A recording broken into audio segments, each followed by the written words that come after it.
This is the Expeditions Podcast. I'm Tim Harden. In this episode, we'll be chatting with Gabe Free, a fitness expert and someone who trains mountain athletes. We're going to be talking about ways to stay active and get in shape, maintain good health, so that photographers can stay active in the field and be productive in the field. Let's chat with Gabe.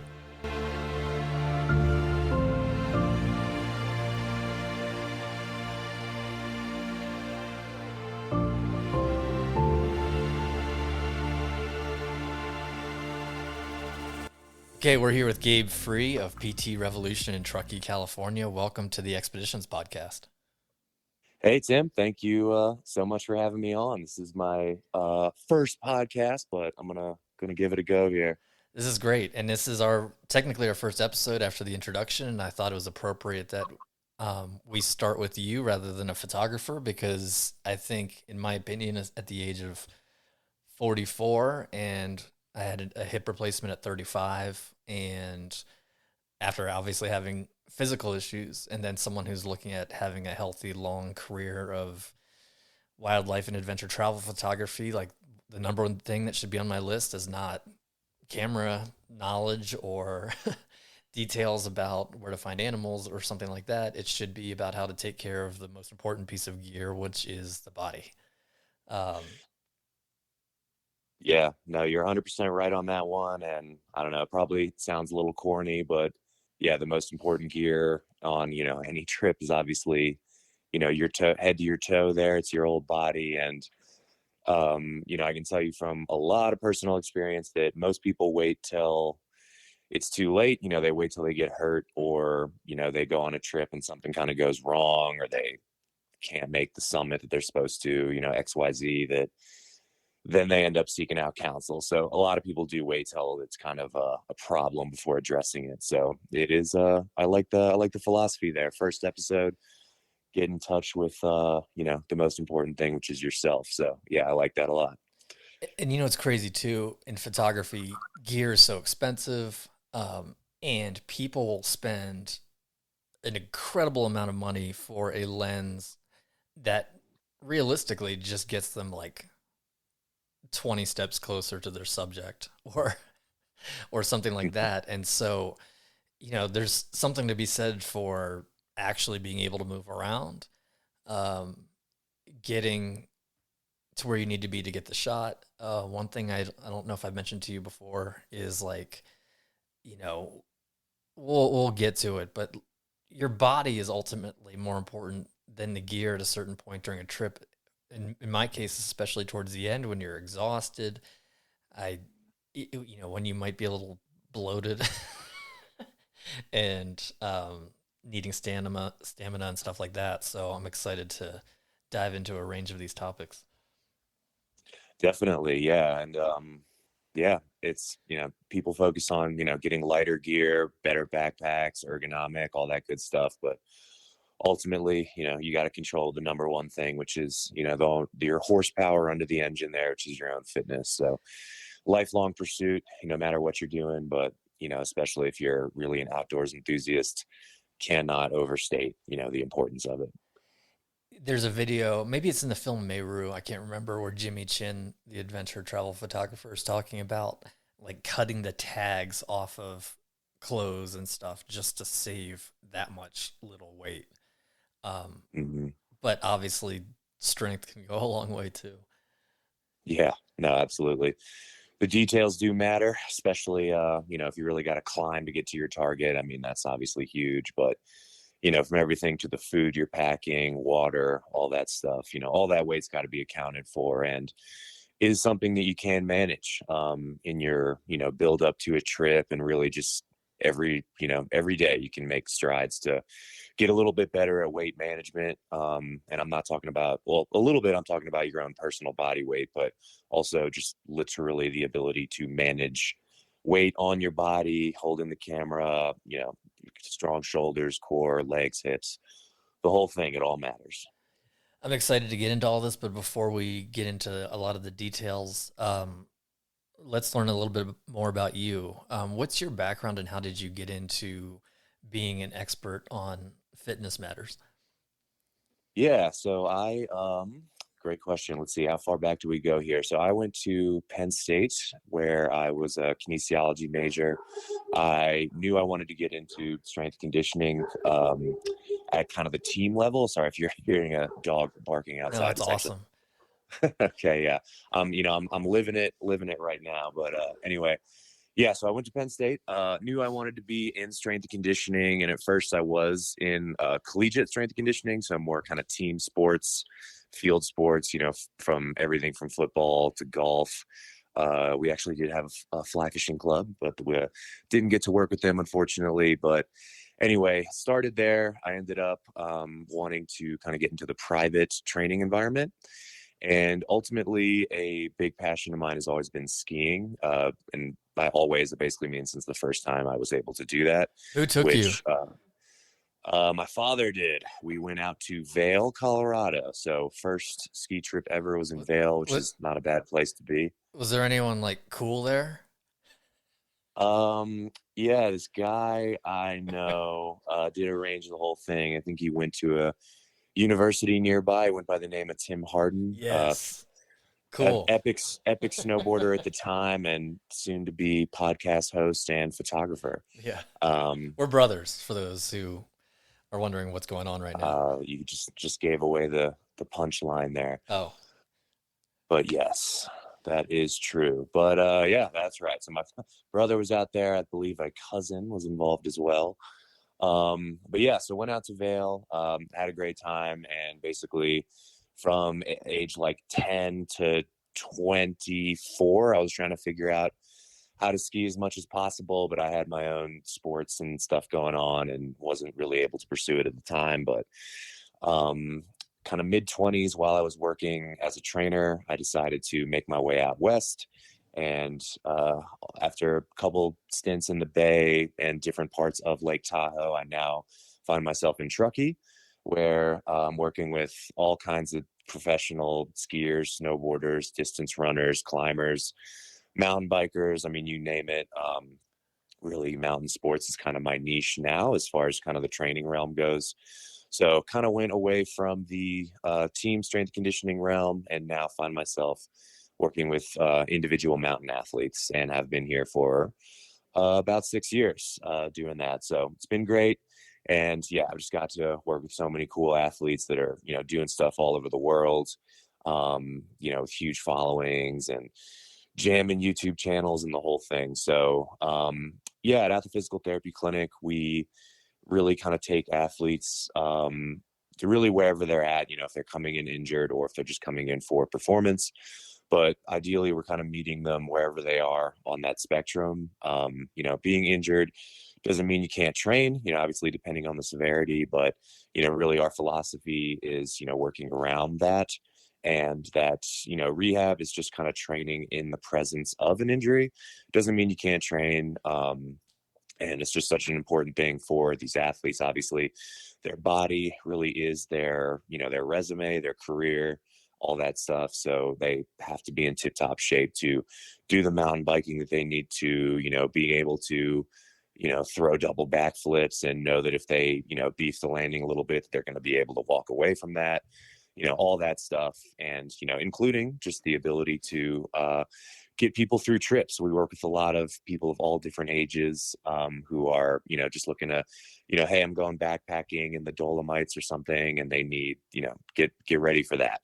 So, whether you're looking to hit a double backflip or, just basically feel great on a vacation, we're there for you, and that's kind of where we're at. So that's the kind of athletes that we're working with, and that's yeah, I know, long answer, but that's how I kind of made it from team strength and conditioning to individual mountain athletes out here in the West. But I love it. Yeah, and I've just gotten to meet, so many cool different people doing a lot of different stuff all over the world, but mostly find themselves based here in Truckee.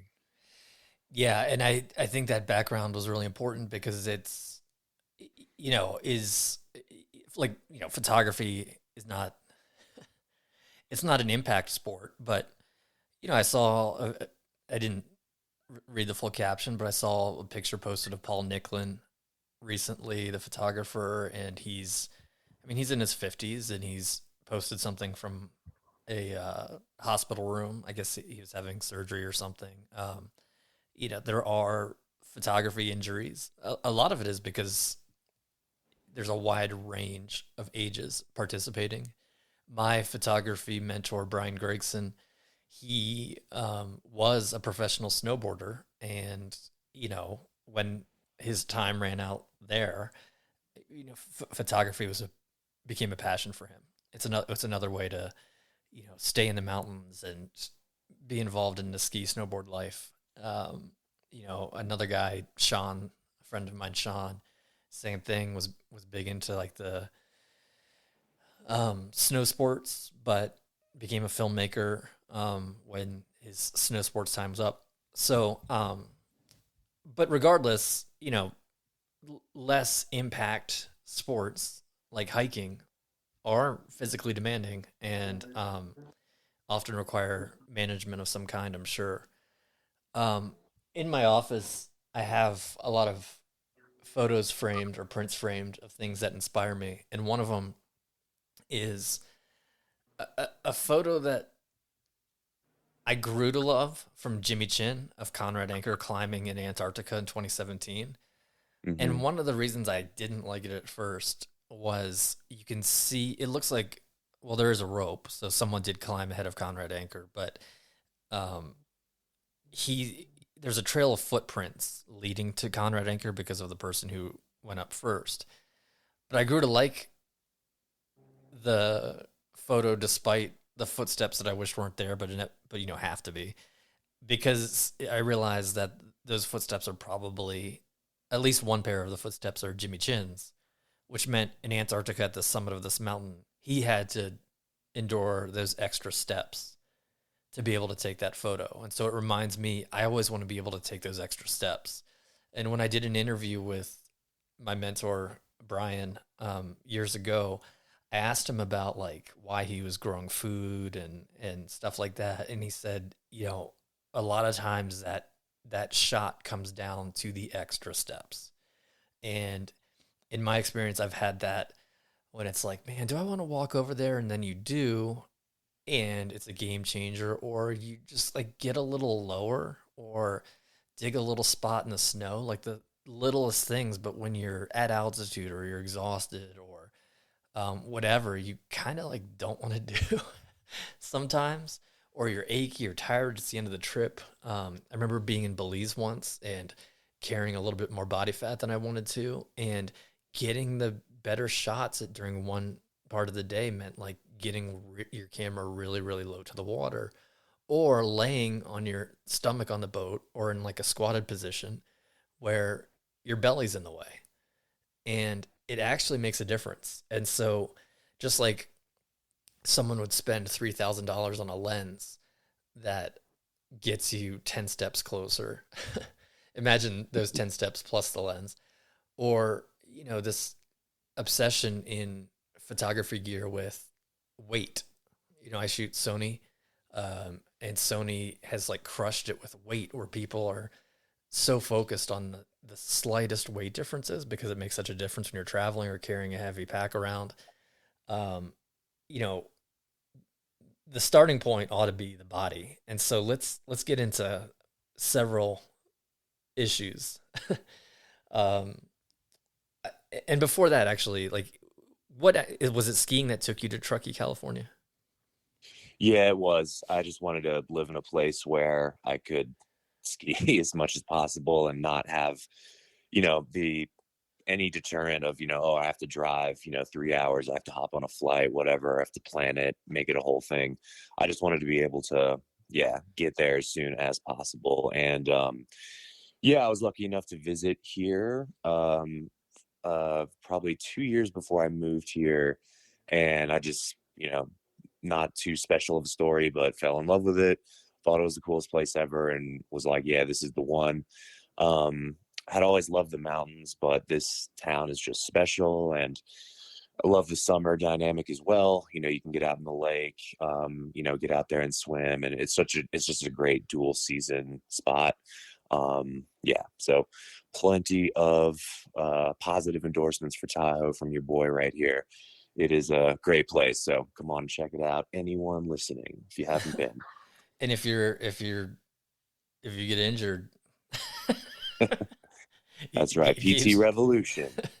We got Truckee and South Lake. So we got north or south. We'll take care of you. Or if you just want to come in and train, use the recovery lounge. That's all good. We got whatever you need. Was I there when you went to Truckee for the first time? I think you were. Sick. Maybe. Yeah, I think we did go fishing. I don't think we caught anything though.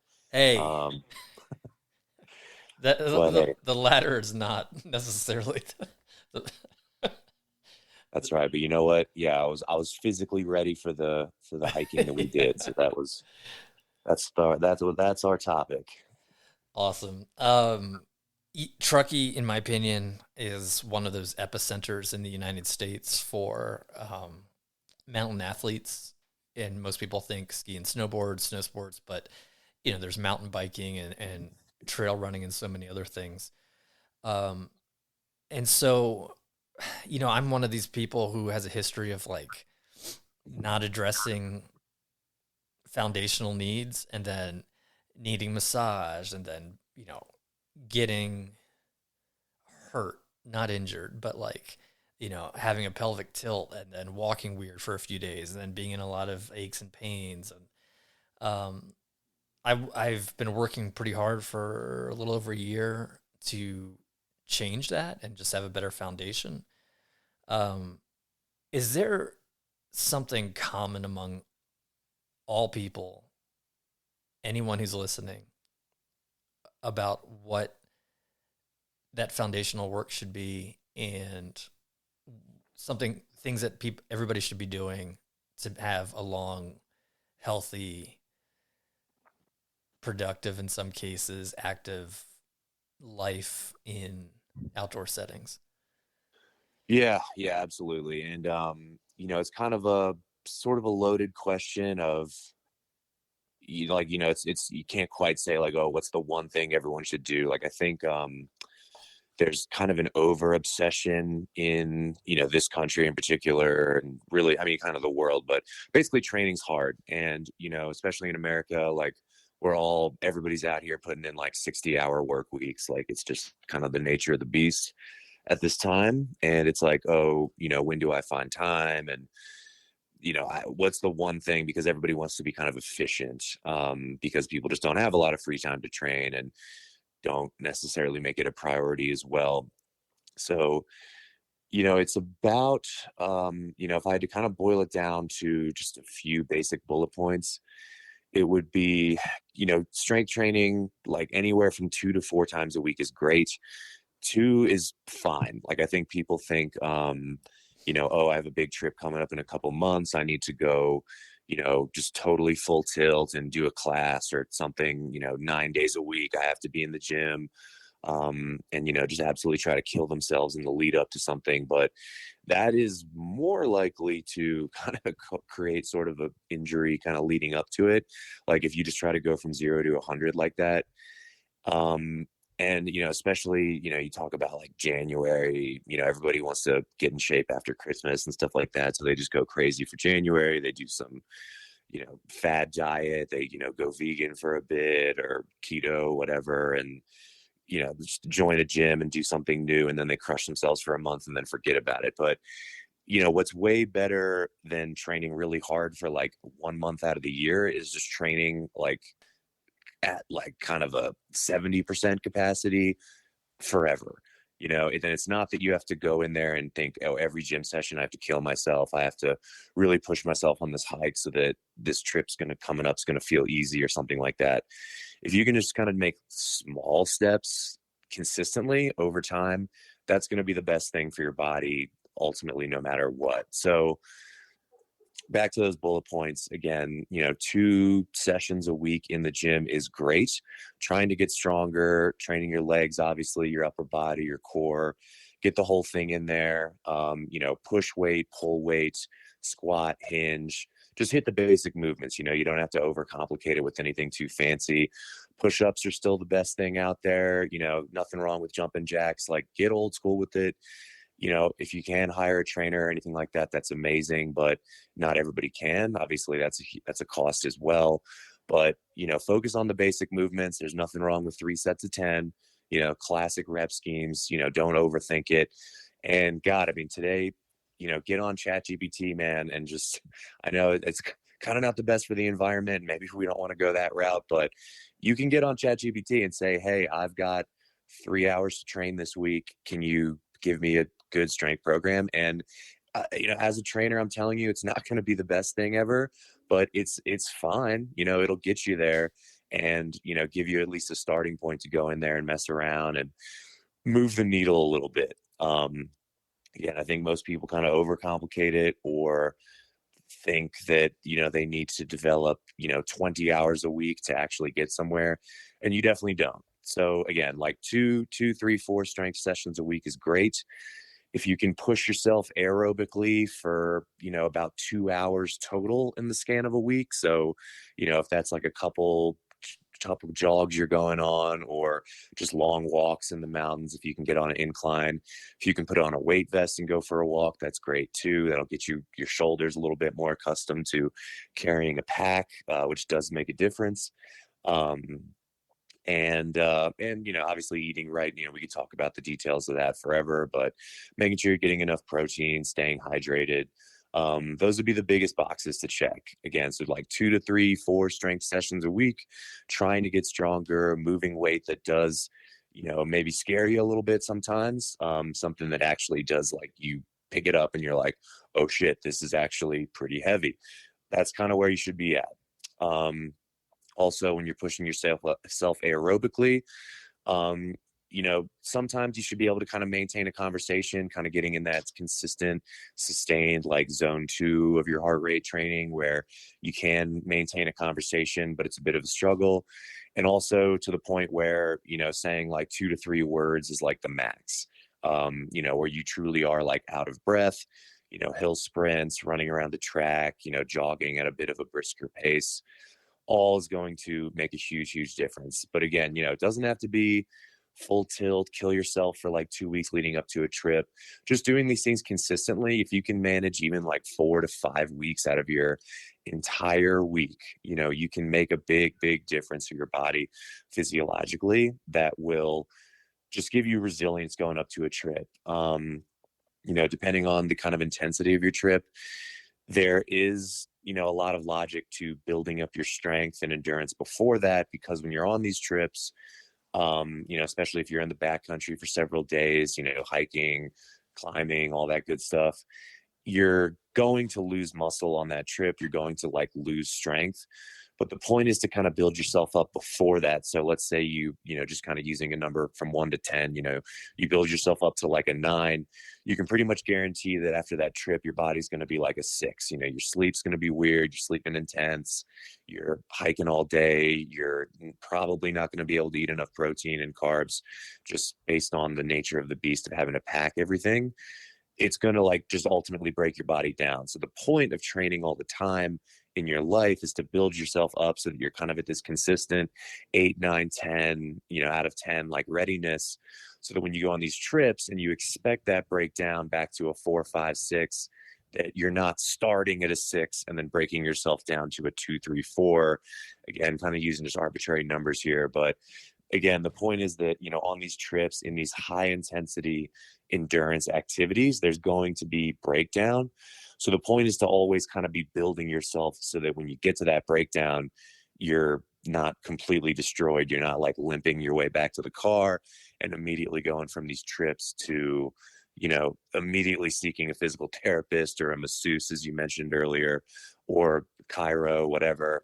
You don't need to. You're just kind of like, all right, I'll take a couple of days off and then I'm back to the gym, ready to build myself up again. You're not, crippled from these, trips that you're doing. And it's an active lifestyle, more of a, thing that you're just expecting to absolutely crush you and have you needing, counsel afterwards. So long answer there, but, all good nuggets of info. Yeah. And now, what you named at the end there was sort of my history. And I want to give a shout out to Dr. Carrie Culver in Livingston, Montana at Mountainside Chiropractic. She's been a game changer for me.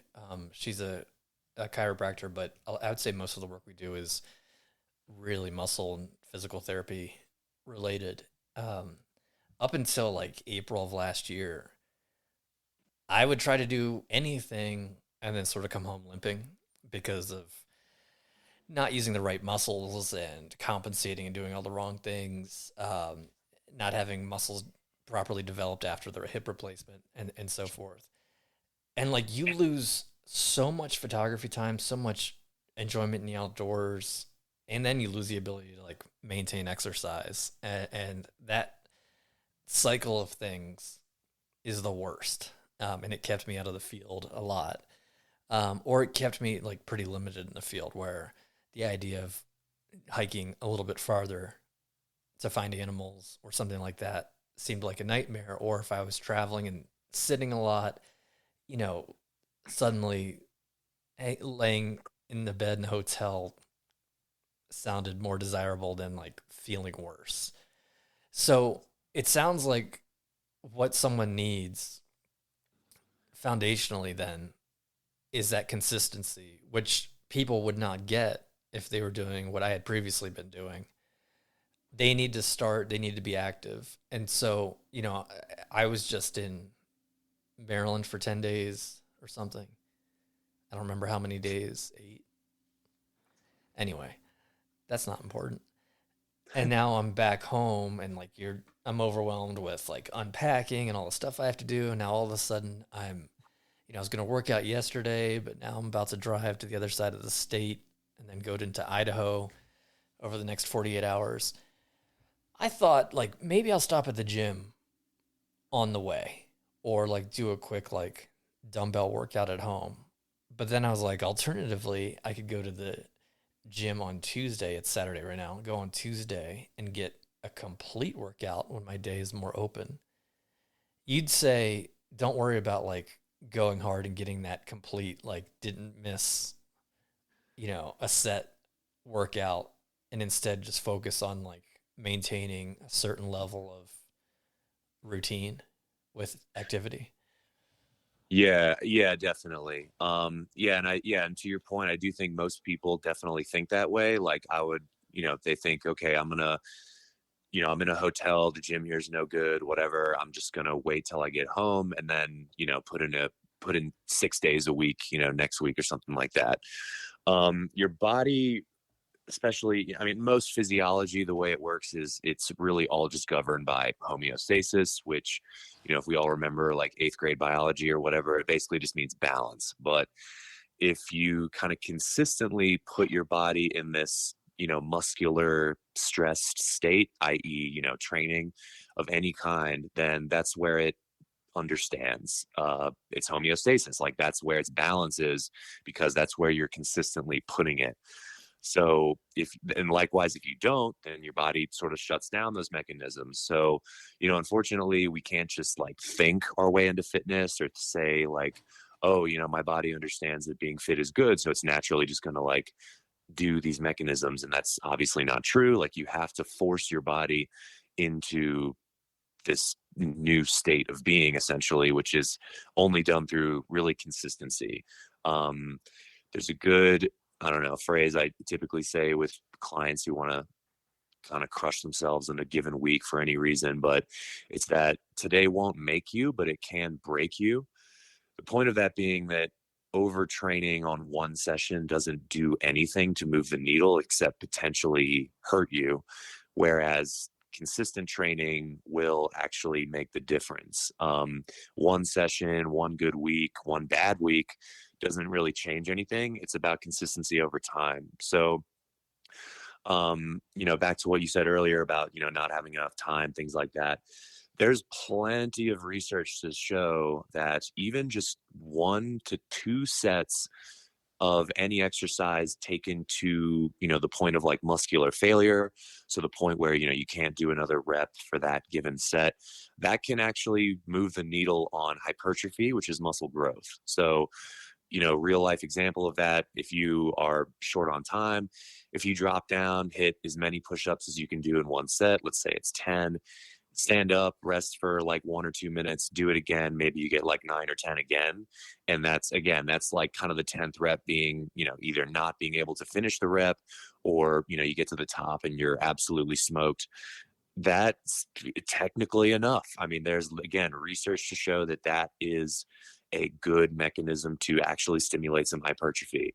Now, that changes the more in shape you are. Basically, the fitter you are, the more you have to train. That's just kind of the nature of the beast.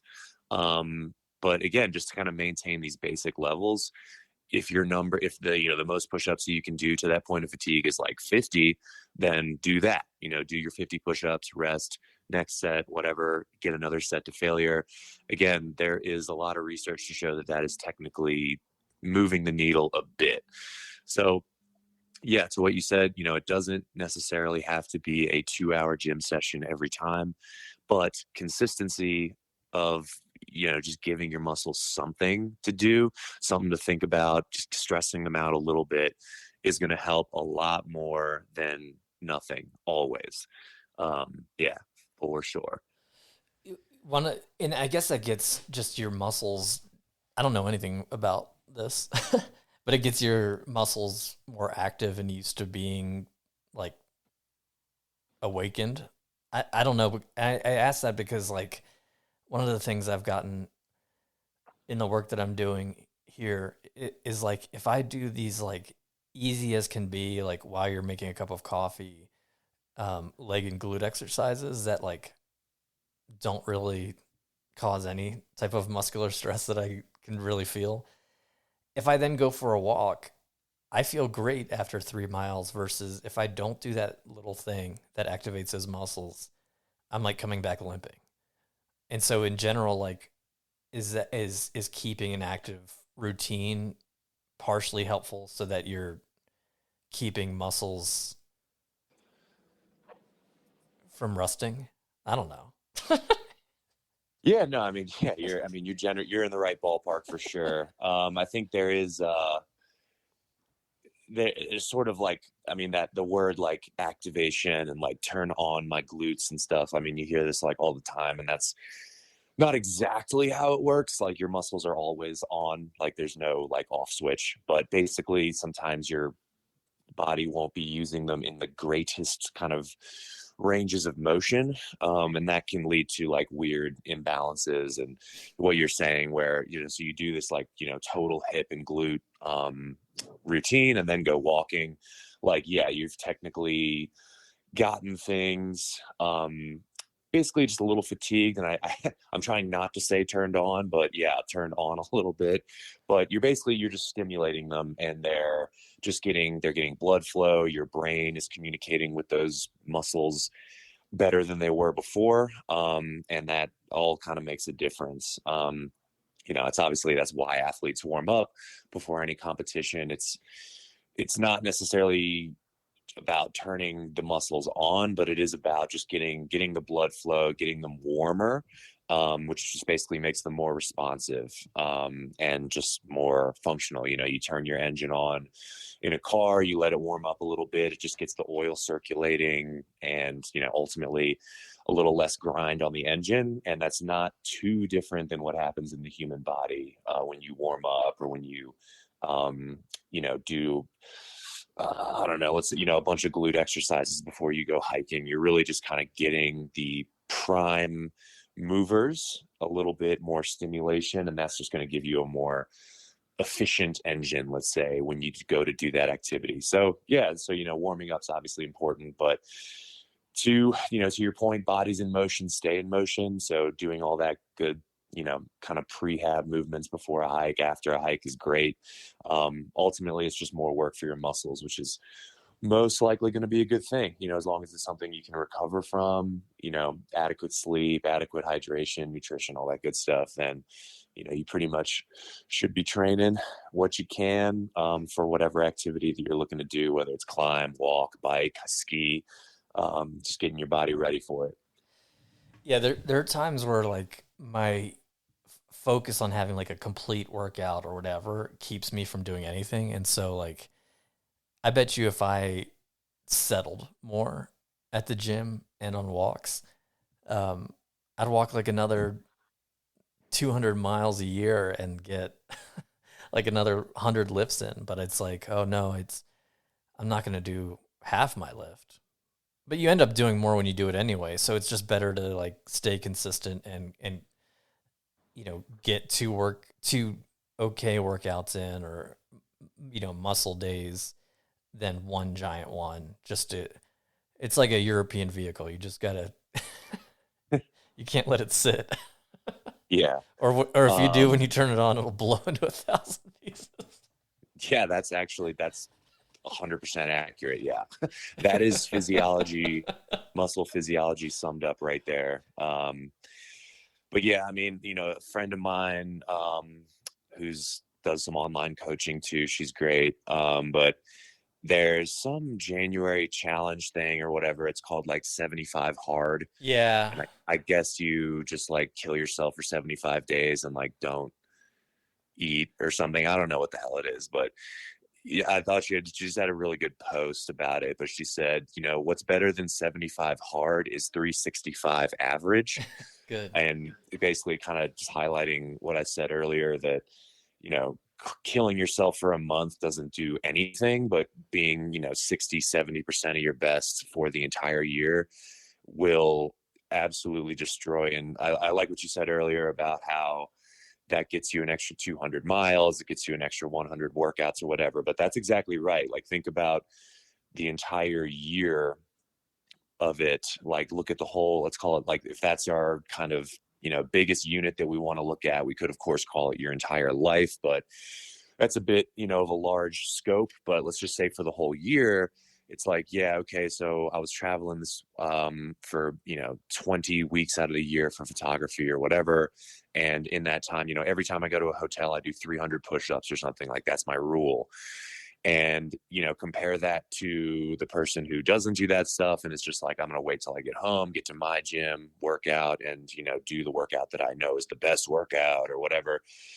And if you compare those two, again, if you zoom out, it's like, yeah, person A, who kind of did the consistent light thing, ends up doing 20,000 push-ups or whatever, whereas the person who waited till they got to their favorite gym did only 800 reps of bench press, because that bench press is their favorite exercise and they know it's the best or something like that. So yeah, that's absolutely the point. Is just consistency and staying with it is what's going to keep you in that ready state.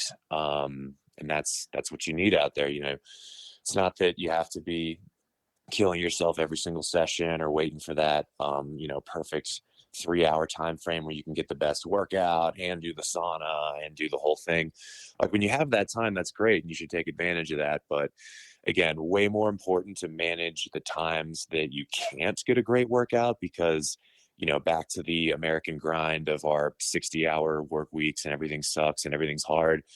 You got to just make time. If it's like literally doing 30 push-ups while you're waiting for your coffee, like, get it done. Like, that's just how it is. And you just got to make time. Nobody has time. Everybody's got to make time. And understanding too that any time that you contribute matters and it does move the needle. So if it's 20 push-ups in your kitchen or a 2-hour gym session, like, you're still doing good things to move your body and you should be happy with that. And understand that that's all moves the needle towards where you want to go, or at least prevents the needle from going in the wrong direction. Yeah, like as you said that, I thought about the travel that I had last week in Maryland and then through tomorrow in Montana. And my plan was to have over that period like 4 or 5 days, I can't remember, like really solid lifts. But I never had enough time for that because of other people's plans or things that were arranged. It would seem pathetic to go for a 1 mile walk for me. But if I had done that, then every day, which would take, I don't know, 30 or 40 minutes or something, that would have been like 11 miles. So I wish I had done that because that 11 miles is a lot. Yeah, no, absolutely. And it's exactly what I was saying. It just adds up over time. So, small things you can do every single day, like, going for a walk. If there's a meeting, you can take over the phone, like, do that, and do that while you're walking. I I'm almost embarrassed to say, but I recently got I find myself a little bit more desk bound these days, but I did recently get a little walking treadmill that was only like $200. I was pleasantly surprised. I thought it was going to be like $1,000, but it wasn't too bad. And, I can put it on an incline. I can get it up to like 3.2 miles an hour or something, which is, kind of a brisk pace. But technically, this is like just this silly little thing, but it's helping me get more steps. And when I do have to be glued to the desk for like 4 hours straight, I can at least get some steps in. Like I'm not like exactly on a brisk pace at that point, but I'm doing something. So yeah, just can't emphasize enough consistency. Really small habits over time are going to make the biggest difference for everybody.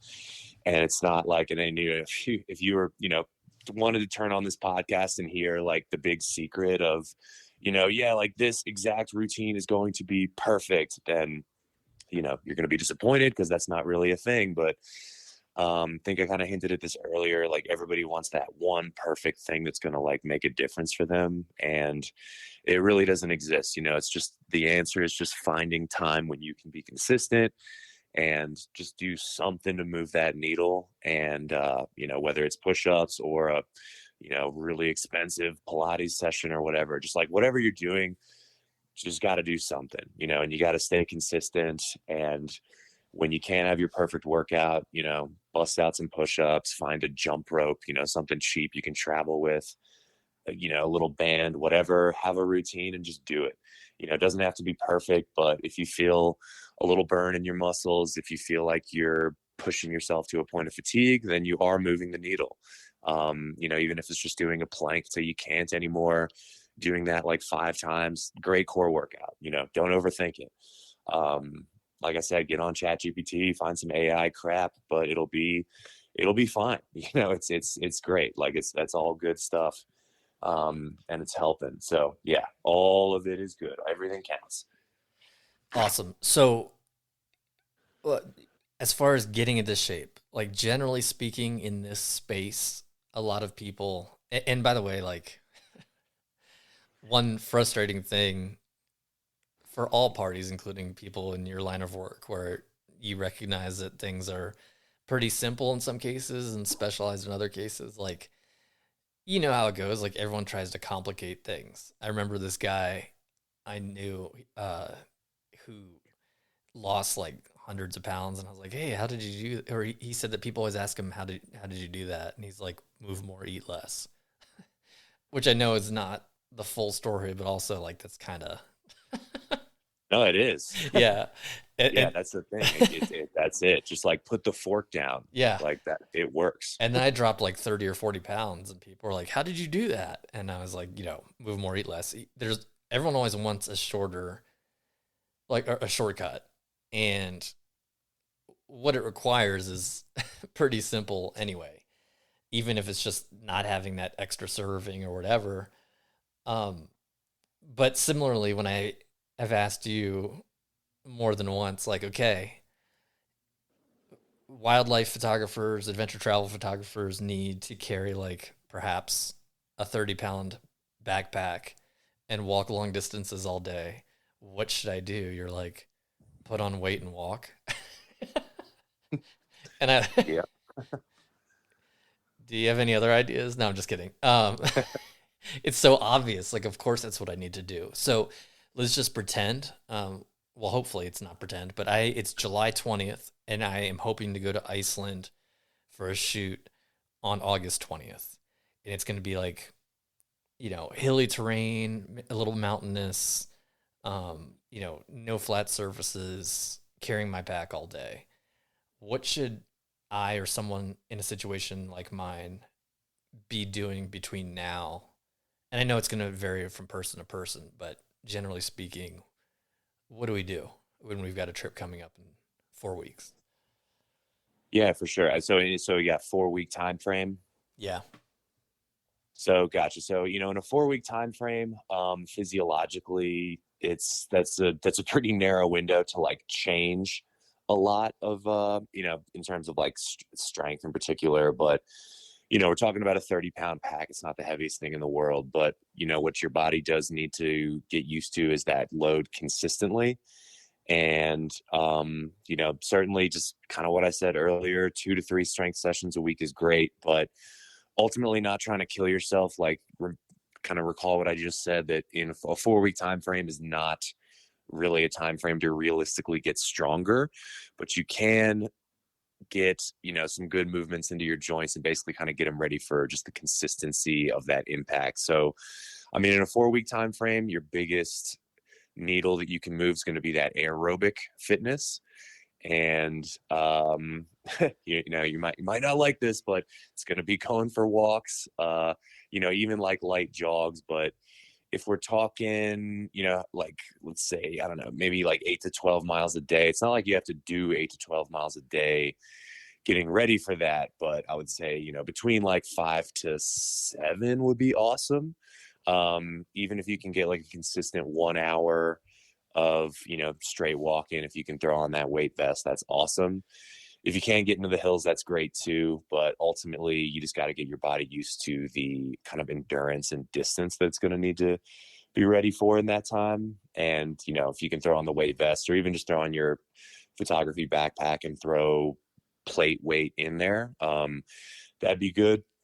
In this short time frame, I would definitely say a little overload is good. So if for the trip you're looking at, a 30-pound backpack for 10 miles a day, let's try to do like a 5-mile hike with, 60 pounds in your bag or something like that, where you're doing more weight but less distance and kind of getting a bit of overload in that regard.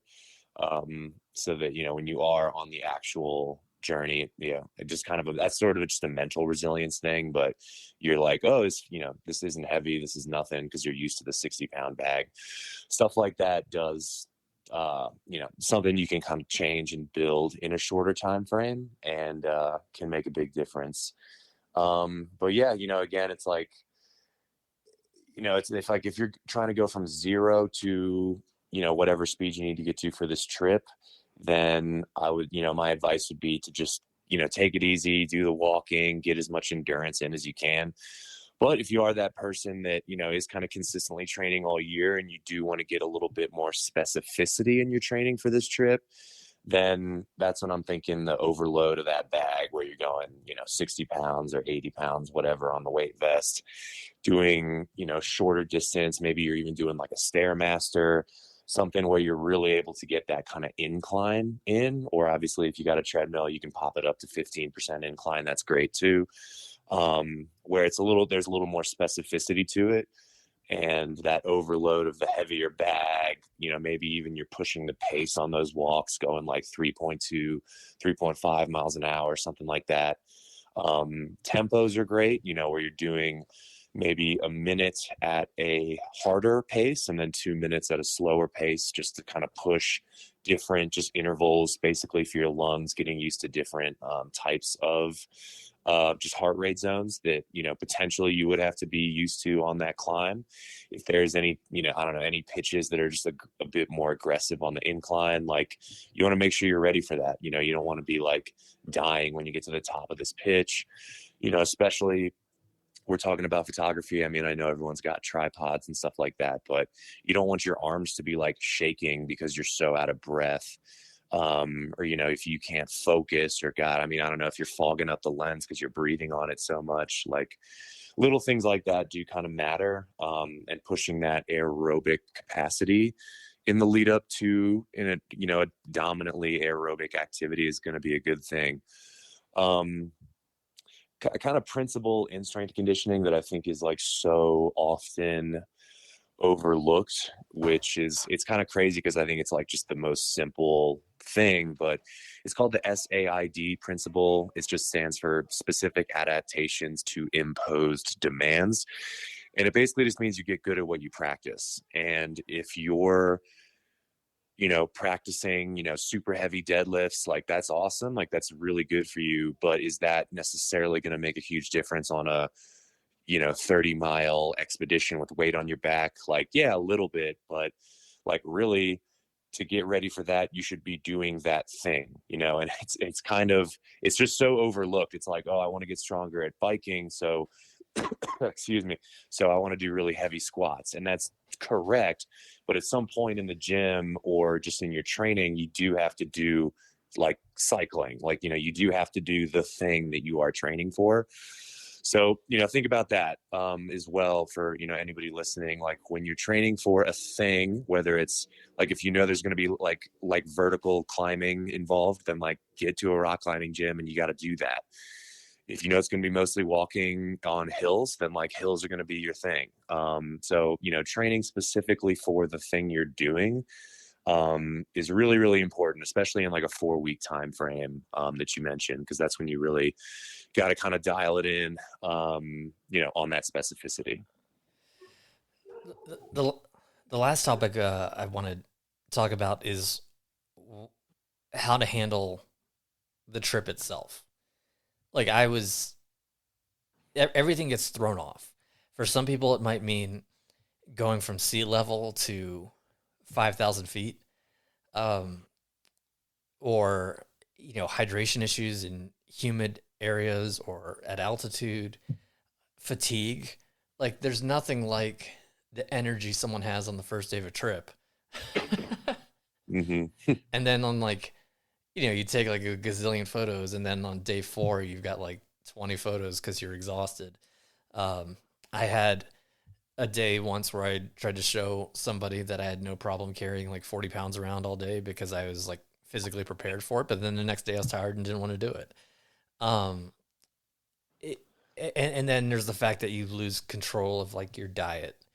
And so, especially if you're going to a lodge or you're, being served your food from somebody else, or you're in a really rural area where there's not a lot of um, healthier food options. What, like, I don't know why I weighed 6 pounds more when I got back from Maryland, and now I don't weigh 6 pounds more anymore. Why I couldn't stay hydrated. These are the things that seem to affect all of us. What should photographers be doing while on the trip when it comes to taking care of themselves and maintaining some level of stamina? Right, I got you. So, yeah, so one thing, you know, I'll kind of touch on, so I'll tell you what you should do in kind of that sort of like, oh shit, I'm already behind the 8 ball kind of thing. And like, I'm on this trip and, you know, I just got to deal with it. But kind of goes back to what I said earlier about kind of keeping, like, basically understanding that these trips, whether it's like a vacation to see family or if it's like a really intense kind of expedition for photography or skiing, backcountry, whatever, that all these activities are going to be like a negative on your body. This is the performance. Like this is literally the show that you've been training for. And you got to just kind of take that as it is and understand that like that is going to take you from like an 8 to a 5. But basically the point is that you are in this, you know, training zone where you are at like an 8, 9, 10, whatever normally, understanding that these trips are going to knock you back down to like a 5, but then you just come home, you get back in your routine, you build yourself back up to that 8, 9, 10, whatever. But, you know, again, like what you were saying, like maybe you show up to the trip like a 5 and it's going to knock you down to like a 1 or a 2. And that's just sort of, you know, what I'll talk about in a second. But again, you know, I can't emphasize enough that just the best thing to do is to be trained. Like if you are, you know, typically strong, in a good state of endurance, you know, eating right, all those things. When you do go on these trips, it's just not going to be that big of a deal because your body's already in this great state and it'll just kind of take you back to, you know, a couple steps back, but it's not going to knock you like completely on your ass. But if you do find yourself on a trip where you're, you know, behind the 8 ball a little bit, maybe you didn't kind of get in the prep that you needed to, you know, it's not necessarily the time to train. Obviously, like if you're on this trip, it's not like, oh, I need to like wake up and do a big workout and that's going to like help me today. It's not. It's actually just obviously it's just that's just more energy output. But, controlling your sleep, controlling your hydration, are just kind of two easy things that you can do that can make the biggest difference. Sleep and hydration honestly have the biggest impacts on performance, whether you're trained or not. So, making sure you just control what you can control. But if you can get those 8 hours in, then that's going to literally make the biggest difference possible for your recovery. It's not like ice baths. It's not like you have to have an, electrolyte packet every single day. Like the biggest needle mover by far is sleep. And second to that is going to be hydration. In any athlete, again, good shape or bad shape, basically when performance starts to decrease for anybody, the biggest factor in that is your hydration. So, keeping that bottle with you and, crushing it, drinking like, about an ounce of water per body weight is awesome. If you can get anywhere close to that, that's going to be, plenty.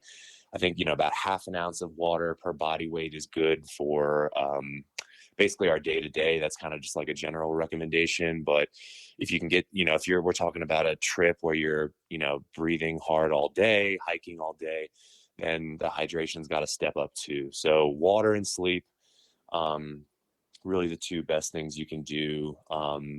If you do kind of catch yourself behind, and that's if you're in good shape or not, like no matter what, like those are going to be huge needle movers for those aspects. And yeah, again, like on these trips, you can't necessarily expect the protein quality to be there. It's probably you're eating a lot of bars and pre-packed stuff. Um, but eating as many like whole foods as you can. I'm kind of like bouncing between like family trips and like, hardcore expeditions when you're just like packing food. But if you can bring protein powder, something that's awesome. But again, if you're packing food for days and days, that extra weight's not really going to be what you need. So, again, expecting you might lose a little bit of muscle mass on these trips, especially if it's over the course of like a total week. That can actually reduce muscle mass after like 6 days or so of not training and not kind of getting adequate protein levels. But, if you're within that 6 day time frame, then, you can pretty much bank that you're fine. And, you're not necessarily taking steps backwards. So yeah, sleep, hydration, always going to be some of the biggest factors in recovery, and something that I think everybody can control a bit better than, other factors, stress, whatever. But yeah, I would probably land on those two being the bigger options there. If someone is packing, snacks for the day, do you have recommendations there? Yeah, definitely, putting in any kind of protein that you can. I mean, beef jerky and like biltong are awesome.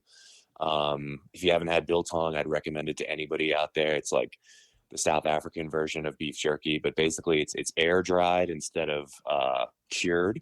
So they don't use sugar when mixing it, or not when curing the meat. So it's sugar free. So it's awesome. But anyway, getting getting as much protein in as you can with like dried foods like that is great. But um, for long distance hikes and things like that, fats are going to be a really good energy source.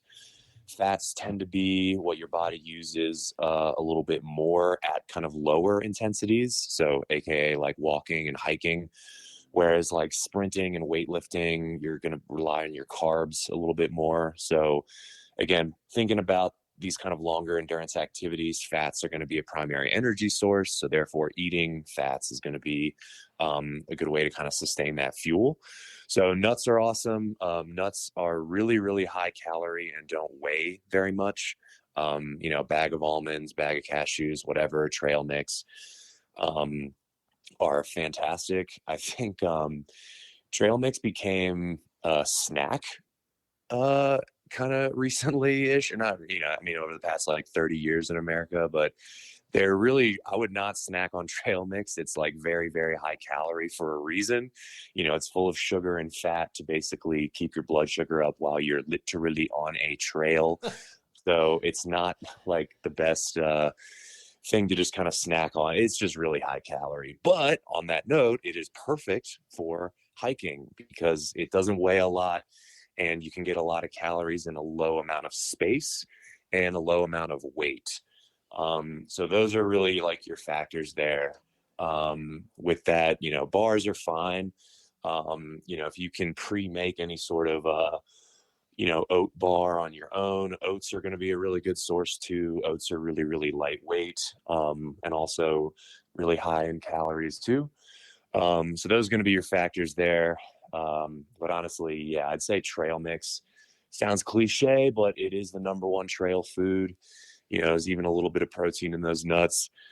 Don't listen to anyone who says nuts are a good source of protein. They are not. They are a great source of calories, and that's it. But yeah. Anyway, that's just sort of my little rant there.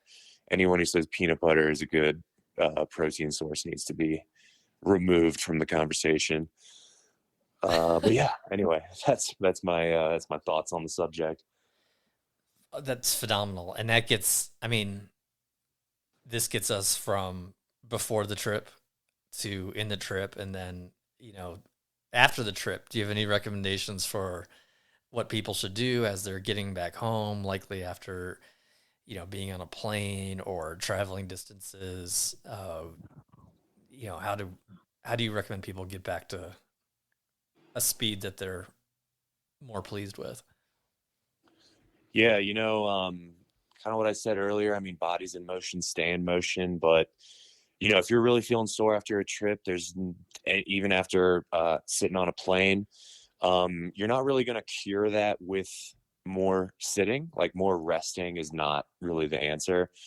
Light exercise is always the answer. Like basically, like motion is lotion. If your joints are stiff, ankles, whatever, ankles, knees, low back, like go to the gym and move those things.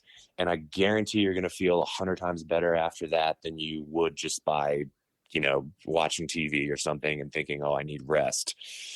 Going to the gym and doing, maybe let's say, you usually go in there and you do whatever, 100-pound dumbbells, go in there and do a 50, just do like cut your weight, your intensity by, half, maybe like a third, whatever feels good that day, but go in there and do something. If you're stiff, move those stiff body parts. That again, that's what your body needs. You really don't need full rest ever unless something is like broken or torn. Even if something is just pulled or strained, light exercise is going to be the way to heal it faster. So yeah, abs basically just get your butt to the gym, just drag yourself there, make it happen. And again, just don't try to go in there and think like, yeah, I'm going to PR on every single exercise today. Take it 50%, start there, and then see how you feel, and if 50 feels good, maybe up it to 60, 70, just get a little sweat going, move those joints a little bit. But ultimately that's going to be what that's going to be the fastest thing to get you kind of physically recovered, besides the stuff I said earlier about sleep, hydration, like all that stuff. Those are always constants. But yeah, after you're beat up after a trip, go in the gym and move those things. Yeah, I actually visiting you not too long ago, last June. Your air mattress gave my low back quite the rude awakening. And I genuinely woke up and was like, wow, my back's killing me. And we went to the gym and I did like 4 sets of 10 deadlifts with some side bends and some hip exercises. And we went on a hike and then my back felt awesome. So again, this is not medical advice now. Slight disclaimer, like obviously make sure I'm not saying deadlifts are always the cure for back pain, but at the time for me, that's what did it. So obviously consult with your medical professional before any sort of fitness program is done ever. But generally speaking, again, motion is lotion, movement's the cure. So if your back hurts, go move your back, do some RDLs, do some glute bridges, whatever your back can tolerate is going to be what kind of gets you going in the right direction. Full rest is almost never what you need. I will say that sounds at times like it's impossible, but you mentioning that story reminded me of a time when your dad, Gabe and I have different last names because we had different dads, but um, he came out to visit and I really wanted to float him down a river. in the drift boat. But I was like, man, like something's wrong with my back. I can't do it. There's no way I'm going to be able to row all day. And I just told myself, okay, if I can't get the boat from like the side of the house to the front of the house, the trailer, then I can't do this. And over the course of like pushing heavy weight around to get the drift boat trailer to the front of the house, I felt great. Yeah. So like I felt like I like couldn't do anything for like 3 days, and then I did something physically demanding and was like, "Oh, everything's better now." So I don't know what, it's worth a Yeah. shot sometimes with all those Yeah, disclaimers and totally. everything. Yeah, absolutely. No, and yeah, your brain understands consistency. So if you kind of basically like, force yourself to do something, your brain goes, oh, this thing is something that I need to do all the time, then okay, let's make it happen. And it figures it out. So yeah, man, it does. And that first session after a trip is always like the worst. Like that's, no, that's like the worst gym session ever. Like it just doesn't feel good. And, you don't feel like you're going to go in there and dominate. It's just kind of like you're getting your butt kicked, but you just gotta force that one in. You got to make it happen. Um, yeah, like I said earlier, 365 average is way better than 75 hard. You just got to understand like this isn't the session where I'm gonna like, look like the Hulk necessarily, but you got to go in there and get it done, and that's what's gonna ultimately get you back into that, super performance state, which is where you're accustomed to being. So yeah, you just got to take that first crappy lift and make it happen, first crappy walk, whatever it is. But again, rest is almost never the answer. You got to get back in there again, assuming sleep is good, then, yeah, get your butt in the gym, go for a jog, whatever it is, but sweat a little bit, feel those muscles move, and yeah, all things will come into fruition. Yeah, a lot of times, pain kind of exists in our brain just as like a defense mechanism. It's not that something's necessarily wrong with our joints. Your brain's just kind of saying like, whoa, we did a little too much in this spot, so I'm just making sure that you're aware of this, that you feel this. But your job then as a, to combat those uh, pain sensations from your brain is to move those things and be like, oh, actually this is okay. Your brain feels that too, it relaxes, and then it's like basically lets the guard down of whatever area we're talking about. And that's like 99% of rehab right there. Once the physiological aspects of something torn or broken is like mended, it's about kind of desensitizing pain and like the lack of motion. So again, motion is lotion, movement is medicine, whatever like little phrase you want to use, but movement is 99% of the time going to be what cures anything, physically. So keep that in mind, when you're sore, when you're beat up from a trip, go in the gym, move those things, do some squats, do some lunges, get your knees, ankles moving. Again, lightweight, but just get it done. And I promise you'll be feeling way better the next day than if you just did nothing at all. Yeah, if you leave your fancy European SUV in the garage for a few months, it's not going to work. That is right. That is right. That's an exaggeration, but I think it's a good comparison. Unfortunately, my plans for the day changed because I thought I'm just going to wait 3 days and get that really good lift in. So I'm going to head to the gym and get that first post trip disappointing workout in. And maybe by Tuesday, I'll be able to do a little bit better. I'm going to try to stick with consistency. Thank you for everything you've shared. For those who want to possibly learn more or learn more about you, or get connected or whatever, what are the best ways to reach you in the digital space?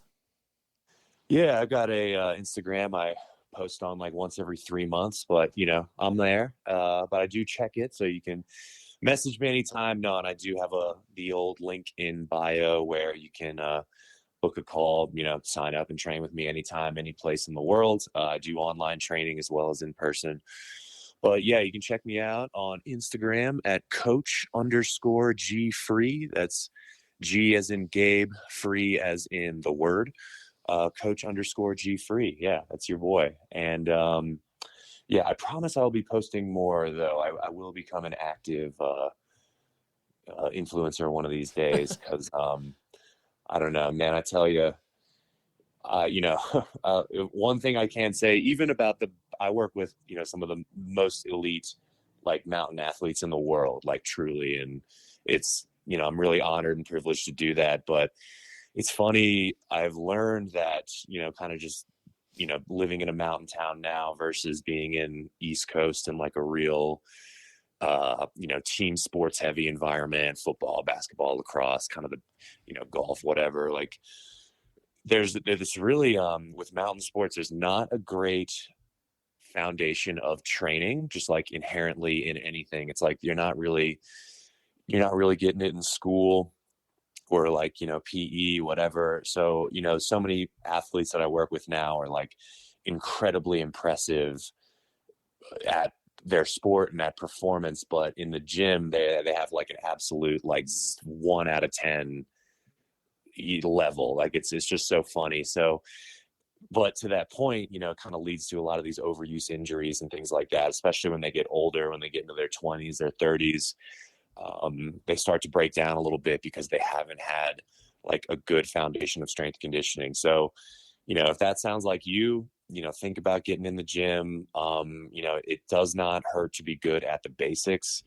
Again, these people can, they can jump on a 40-inch box jump, no problem. Like they're powerful, they're explosive, but having that really good structure that you can build in the gym, just foundational strength is going to be the best thing for you long term for that injury prevention.